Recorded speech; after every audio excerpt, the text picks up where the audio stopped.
The UK inflation has hit 11.1%. It's being driven by rising energy bills and food prices in a worsening cost of living crisis. According to the Office for National Statistics, the consumer price index hit 11.1% on an annual basis, up from 10.1% in September. It's the highest inflation figure that the United Kingdom has seen in over 4 decades.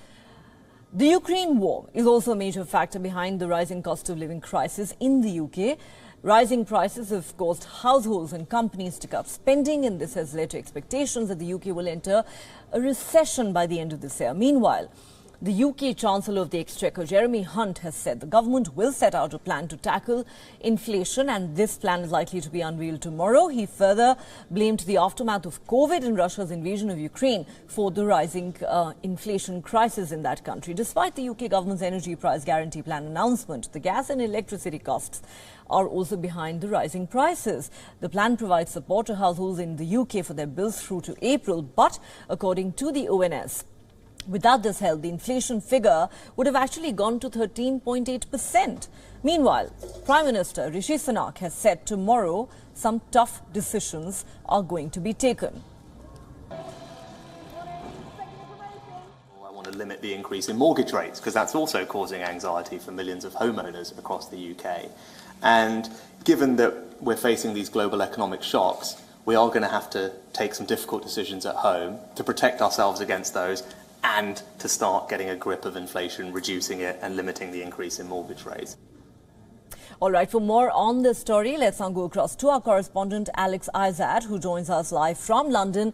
Alex, it is well known now that cost of living crisis is a massive one for British nationals at the moment. The energy crisis the country is experiencing is almost unprecedented. Now we're looking at inflation figures of the kind that have not been witnessed in the UK in 4 decades. And expert after expert has said that the UK is headed for a major recession which could begin as early as the end of this year. Now, when the Prime Minister and the Chancellor say expect some tough decisions, what exactly are they hinting at? What more do we know? Absolutely, you're right. It's going to be a misery towards Christmas. Already now people are struggling to heat and eat. Cost of food, cost of fuel is going to be on the rise. Now, we are expecting tomorrow in the autumn statement to hear exactly what cuts will be in the whole of the public sphere.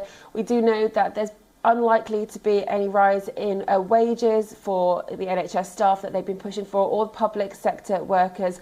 And it could well be that the Bank of England steps in again and puts the percentage of rates up there as well. So we're not expecting to hear any very good news tomorrow in the autumn statement. It's going to be about tax and how to fill that black hole. We keep hearing different numbers about how much the UK is in debt. We originally heard 30 billion, it went up to 70 billion, but there is definitely quite a lot of money that needs to be filled. And where is it going to come from? It's going to come from the average worker.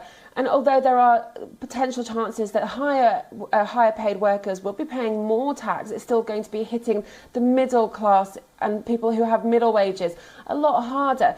We may hear also tomorrow that there's going to be still the triple lock on the pensions, so people who have been saving for generations will still be able to get that triple lock. And also we may also likely hear that there's going to be extra benefits given to those on lower wages and a little slight rise in the national wage. But when it comes to talking about wages, the problem is if they raise too high, then we're going to see even more inflation. We're seeing a huge increase in all costs throughout because the country is very much reliant on exporting, and if we don't have fuel or it costs too much, then getting food and exports from outside of the country into the country is what then rises the cost of food within the country as well. So unfortunately it's all just related to each other, and we will see this huge cost of living crisis continue into December, and as you rightly say, that we're probably going to be seeing a recession shortly. All right. Clearly, the UK is headed for a recession, and given that inflation is now at a 4-decade high, it does look like the government is bracing itself for some tough decisions. Is this going to be a very harsh winter for the British nationals? I guess we will find out. Alex, thanks very much for getting us all those details.